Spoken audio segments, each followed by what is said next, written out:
2시간 전에 마감한 트레이더가 생생하게 전하는 글로벌 마켓 리뷰 델타원입니다. 우리 시장은 삼성전자 실적 발표와 함께 코스피가 하락을 했지만 유럽 시장은 강한 반등을 했고 미국은 뭐 말할 것도 없이 신고가 갱신 중입니다.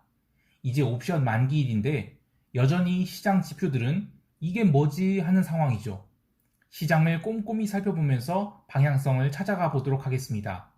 먼저 아시아 세션 갑니다.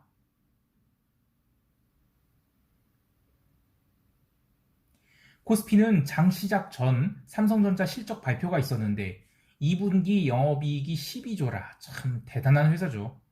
이런 회사가 대한민국에 있다는 것 자체가 감사한 일이라고 생각합니다. 자, 그런데 실적 발표가 장 시작 전에 나왔는데 삼성전자의 호가는 뭔 놈이 보합 출발을 했어요. 그리고 네이버 카카오를 강보합으로 땡기면서 개장 코스피 200 예상 체결가를 보합으로 출발시켰죠.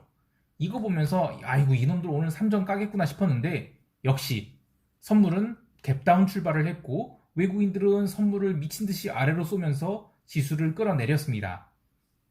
저는 오늘 양매수를 계획하고 있어서 이 8월물 콜 445와 풋 435를 매수하려고 대기 중이었는데 이게 차월물인데다가 이 3.0 이상의 옵션은 장 시작하고 5분 동안은 마켓메이커들이 호가를 제대로 공급하지 않기 때문에 옵션을 그닥 좋은 값에 살 수 없었어요. 어쨌든 콜 445는 평단 3.18에 풋 435는 평단 5.58의 동수량으로 스트랭글을 잡았고 이는 롱 배가를 보고 잡은 포지션이라서 앞으로 1개월 동안 시장이 위로 가든 아래로 가든 뭐 얼마든지 포지션을 요리할 수 있다고 보고 좀 밀고 갈 생각입니다. 어제 그 멤버십 감마 회원들 분께 커뮤니티에서 이야기한 것처럼 양매수 포지션은 롱 감마를 노리고 들어간 거 있고 또 롱 배가를 노리고 들어간 게 있습니다. 이 두 전략은 페이오프는 비슷할 망정 진입이 목적도 다르고 또 청산이 방법도 전혀 다르기 때문에 양매수라 해서 다 똑같은 게 아니다라는 것을 이야기하고 싶습니다. 시황 이야기하다가 또 산으로 가버렸네요. 다시 시장 이야기 돌아와서 외국인들은 선물을 대량으로 매도할 때 현물은 생각보다 얼마 매도하지 않았어요. 사실 오늘 삼성전자와 SK하이닉스를 아래로 밀어버린 거는 기관이지 외국인이 아닙니다. 이것은 외국인 주식 바스켓 내에 삼성전자랑 SK하이닉스 비중이 그만큼 낮아져 있다라고 생각을 할 수 있는 부분인데요. 그럼 이제 추가로 매도할 모멘텀이 없는 거예요. 외국인들은 이 9시 36분까지 선물을 1조 원을 매도했는데 이러면서 선물 베이시스가 마이너스 1포인트까지 밀렸죠.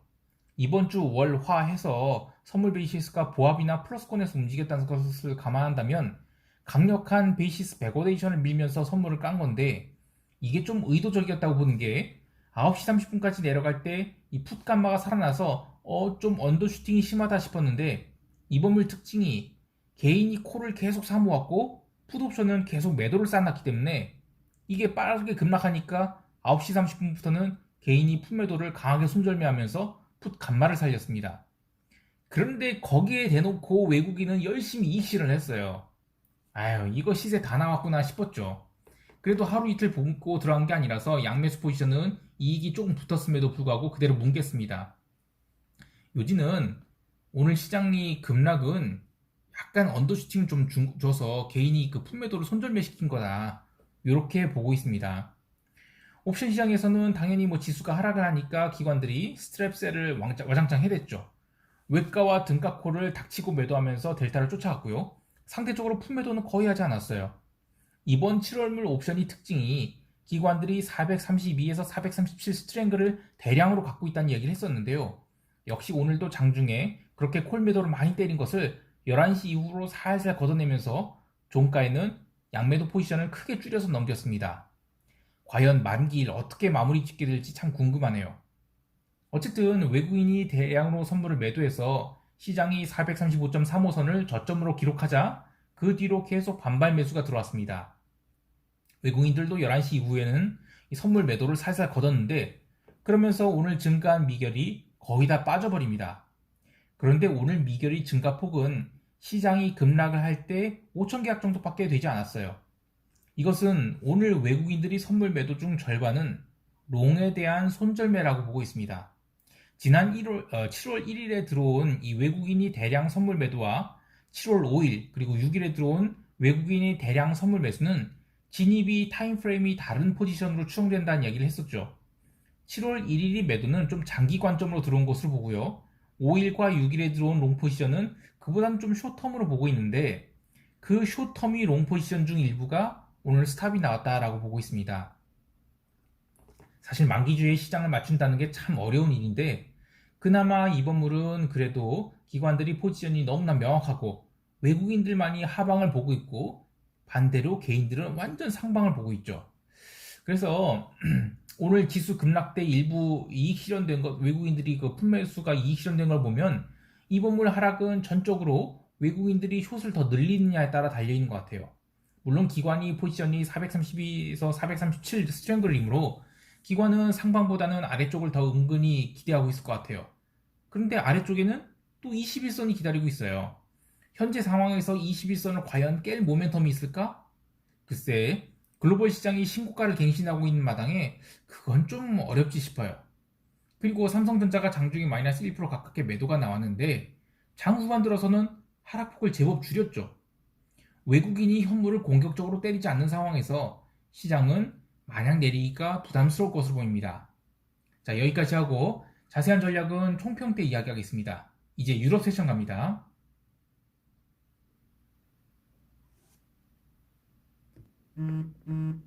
유럽 증시는 전일 미국 증시가 장중 조정을 다 극복하고 올라왔던 것을 반영하기 시작하면서 시초가 이후 강하게 위로 달렸는데요. 그냥 장중 내내 조정 없이 위로 달렸고 특이점을 이야기한다면 본장 마감 이후에도 추가로 상승을 해서 이 독일 기준 선물이 15,700포인트 닥스 선물이 15,700포인트에 도달했다는 것입니다. 유럽이 오른 것에 대해서 또 델타 변이 바이러스 어쩌고저쩌고 이렇게 인식이 개선되고 이런 거 아니고요. 그냥 유럽은 지난 2달간 내내 이 자리였어요.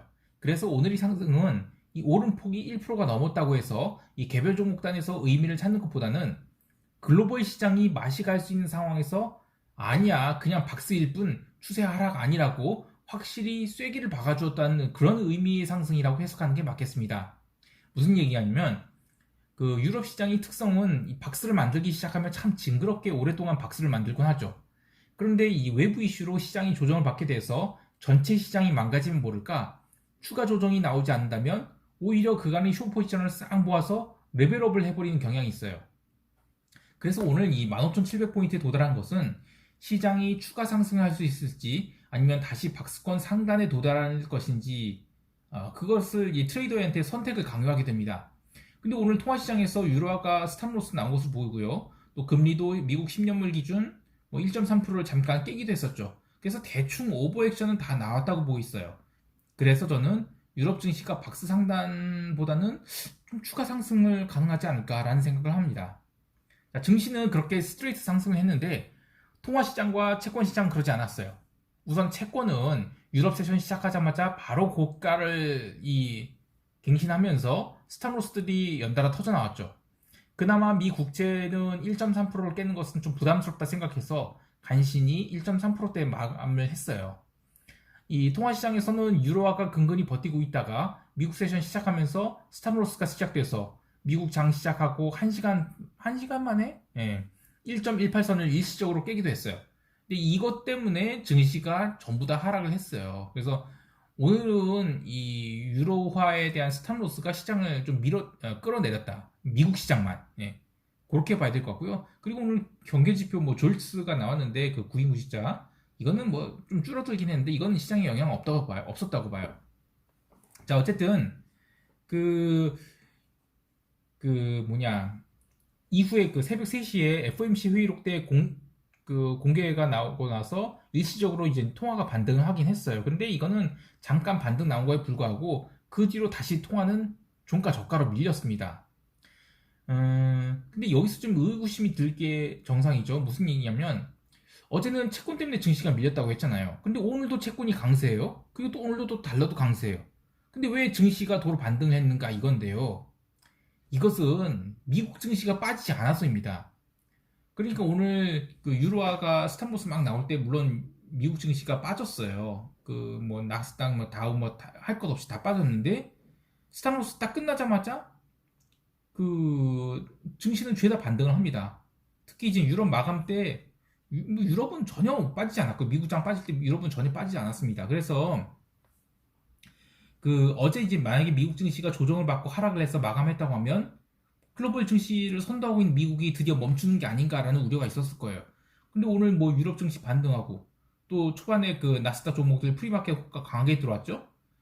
이 그리고 나서 이젠 그 나스닥이 유럽 세션 초반에 계속 상승을 해갖고 미국 세션 시작할 때는 이미 플러스 0.8%가 상승합니다.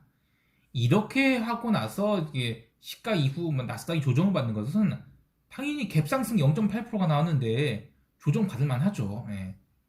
근데 다 장중 조정으로 끝났어요. 그러면 이건 뭐냐면 시장이 조정인 명분을 어떻게든 갖다 붙이려 하는데도 시장이 안 빠지니까 그 이유는 알 수 없어요. 근데 시장은 분명히 강하다라는 것이에요. 그리고 이제 채권도 이제 올라올 만큼 올라왔거든요. 그러면 채권이 여기서 더 이상 뭐 오버슈팅은 안 하겠구나 라는 생각을 하면서 시장이 안정을 찾았고 상승한 게 아닌가 싶습니다. 물론 제가 이제 이코노미스트였다면 뭐 분명한 포뮬러를 갖고 이제 설명을 하겠지만 저는 트레이더이고 시장을 그저 느끼고 대응할 뿐이에요. 물론 저도 이제 트레이딩 모델을 갖고 있습니다. 그런데 트레이딩 모델이 분명히 오버슈팅이라는 얘기는 해요. 그런데 오버슈팅이라고 해서 숏을 쌓아라는 얘기가 안 나오고 있어요. 이게 되게 중요한 게 뭐냐면 가격이 오버슈팅이라고 해서 그 끝은 우리가 예단할 수가 없는 거예요. 숏 신호가 나와야만 숏을 때릴 수 있는 거지. 오버슈팅인데 이거 오버슈팅 어디까지 갈지는 모르는 거거든요. 그래서 숏 신호와는 별개입니다. 어쨌든 다시 얘기를 돌아와서 저는 제 해석이 좀 꿰다 맞춘 그런 보리자루 같은 부분이 있어요. 그런데 어쨌든 시장은 굉장히 강하기 때문에 인정해야 돼요. 저는 오늘 나스닥 단타 매도를 참 많이 했는데 장중에는 제법 이익이 있었거든요. 근데 후반 들어서 시장이 더 이상 빠지지 않았어요. 그래서 결국에는 저는 이거 숏 오버는 아직도 멀었다라는 결론을 갖고 무포로 넘어갔습니다. 증시는 정말 끝판을 보려는 게 아닌가 싶어요. 그 외에 커머디티 좀 보면 아시아 세션 시작하면서 구리가 강하게 반등을 했는데 유럽 세션에서 상승폭을 키우지 못하고 계속 눌렸어요. 기름도 마찬가지로 아시아 세션에서 74.8달러까지 반등을 했는데 유럽 세션에서 유로화가 하락을 하자 스탑로스를 맞으면서 연달아 밀렸죠. 물론 그 뒤로 꾸준히 반등을 해서 72.18달러로 끝나긴 했습니다만 오늘 하락은 좀 세게 밀렸어요. 이제 텍사스 브렌트 스프레드는 1.3달러까지 벌어지면서 거의 정상 시장으로 돌아간 것으로 보고요. 이제부터는 언더슈팅이 나오면 기름을 좀 매수해도 괜찮을 구간으로 보고 있습니다. 다만 이 옵션 변동성이 떠서 콜옵션 매수보다는 선물 매수나 70달러짜리 이 풋옵션을 매도하는 것도 괜찮겠는데요. 기름을 플러스권에서 롱 잡는 것은 참 부담스러워요. 그리고 이따가 목요일날 0시에 그 원유 재고 발표가 있죠. 요거 보고 들어가도 늦지 않을 것 같습니다. 자, 이제 미국 세션 갈게요.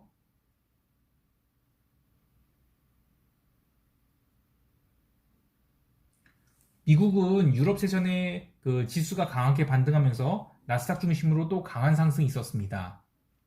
본장 시작에 이미 나스닥은 플러스 0.8% 갭상승으로 출발을 했습니다.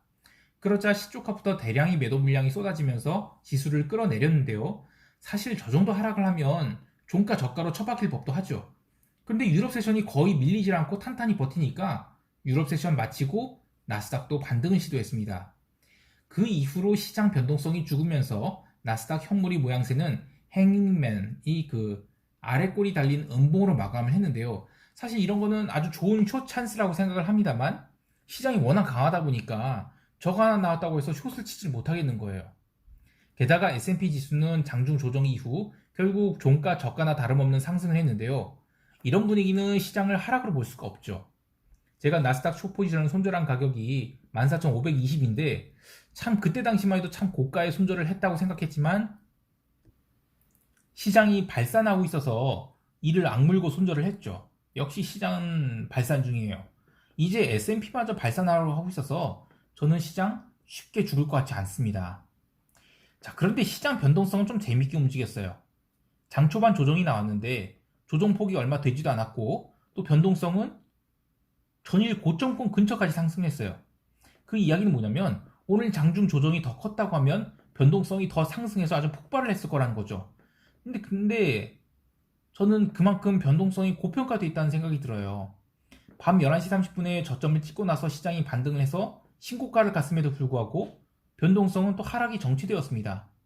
이렇게 되면 아시아 세션에서 미국 지수 선물이 이 숏에 대한 스탑로스가 터지면서 신고가를 갱신할 가능성이 있다고 봐요.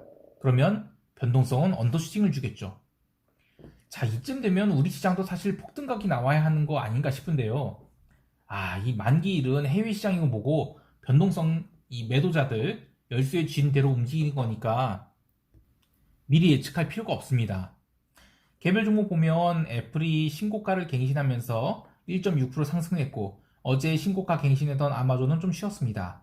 이렇게 빅테크가 강한데도 불구하고 러셀은 오늘도 장중에 마이너스 1%대 하락을 보였어요.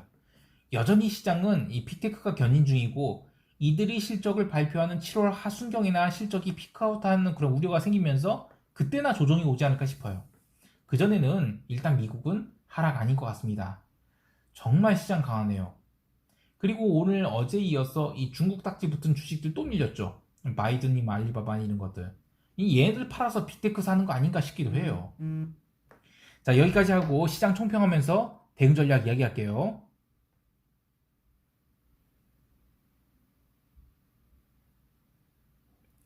오늘 시장 한 줄 요약하면 정말 강하다입니다. 강하면 강한 대로 인정을 해야 하는데 코스피 만기일 대응이 고민되죠. 아까 이야기한 대로 기관들이 열쇠를 쥐고 있다고 생각을 해요. 물론 외국인도 마찬가지고요. 근데 어제 마감한 야간 선물은 약보합으로 끝났지만 야간 시장 분위기는 일단 숏이었어요. 재미있는 것은 어제 미국 세션에서 거래된 한국물 ETF인 EWY는 마이너스 0.8% 밀리면서 최근 5거래일 내 저가권에 와 있는데 반대로 대만 ETF인 EWT는 오늘도 플러스 0.2% 상승해서 최근 들어서 가장 고가권에 마감됐어요. 한국과 참 대조적이죠. 따라서 장 초반에는 435의 확인 작업이 재차 있거나 아니면 바닥 대충 찍고 437 양광 작업이 있을 것으로 봐요. 기관이 장중 양 옵션 발행 현황을 모니터하면서 시장 대응을 하되 콜 옵션 435를 최대한 저렴하게 매수하는 전략이 그나마 가장 안전해 보입니다. 이 432에서 437 스트랭글이 기관의 기본 전략이라서 글로벌 시장이 시고가 가고 있는 마당에 432 이하로 미는 것은 좀 말이 안 된다고 봐요. 그래서 435가 됐던 437이 됐던 양광 작업을 할 것 같은데 콜 437이 특정 가격을 넘어선 순간 기관들이 델타 헤지성 매수가 들어옴과 동시에 그동안 콜을 매수했던 개인들이 이익 실현성 매도 물량이 쏟아질 거라고 봐요. 그래서 방향성을 롱으로 봐는 것이 유리하긴 하는데 그래도 437 이상을 보려면 최대한 프리미엄이 빠진 상황에서 콜을 담는 것이 좋을 것 같아요. 또한 이 8월물 양매수한 것은 지금 제가 수량만 맞췄거든요. 매입 덱은 맞추지 않았어요. 그래서 델타가 제법 센 숏인 상태인데 당월물 옵션으로 435 콜 매수하고 437 콜을 매도하는 한 칸 스프레드를 좀 금액 차이만큼 쌓아서 델타를 방어하고 그리고 당월 스프레드의 프리미엄이 빠진 대로 8월물 콜 445의 부족한 금액을 매수해서 차월물 델타를 좀 맞추도록 하겠습니다. 쓰다 보니까 너무 지역적인 이야기를 했네요. 어쨌든 한국 시장도 글로벌 시장 따라가려면 이제는 롱을 좀 조심스럽게 봐야 될 것 같아요. 해외 시장에서는 원유 재고 발표 이후에 분할로 기름을 좀 사고 보자 합니다. 아까 이야기한 대로 이 플러스권에서 사는 것은 부담스러워요. 근데 마이너스권에서 기름을 담는 것은 특히 이제 유럽 세션에서 기름이 마이너스로 밀리거나 그럴 때는 이제 기름을 분할해서 담는 건 나쁘지 않다고 봐요. 또 이따가 새벽 1시, 0시에 원유 재고 발표하고 나서 밀릴 때 그때는 손절을 하지 않고 70달러 초반까지 내려온다고 보고 분할해서 매수를 해서 74불 후반대 정리하는 그런 전략이 제일 좀 괜찮지 않을까 싶습니다. 어차피 지금 시장은 변동성 장세예요. 그래서 아무리 78달러에서 스트레이트로 내려왔다 하더라도 71달러는 좀 과한 하락이라고 보고 있습니다. 아직 주봉 완성일이 며칠 더 남아있기 때문에 아직 여기서 인생 매수 이런 거는 할 거는 아니라고 봐요. 하지만 반발 매수를 노리고 들어간다 해서 변동성을 챙기는 목적으로 트레이딩하는 것은 나쁘지 않다고 봅니다. 자, 그리고 S&P 지수성을 아무리 고가권이고 최고가라고 하지만 롱 관점 갖고 있어요. 시장 지금 빠질 분위기가 아닌 것 같습니다. 시장이 최소한 횡보 과정을 거치고 음봉이 나와줘야 하락이지 지금 시장은 너무 강해요. 따라서 숏은 단타로만 접근하는 게 좋겠습니다. 웬만하면 숏 안 잡는 게 좋겠고요. 자, 오늘 만기일인데 안전하게 매매하시길 바라고요. 불필요한 시세에 휘둘리지 않기를 바라겠습니다. 이상 델타원이었습니다. 감사합니다.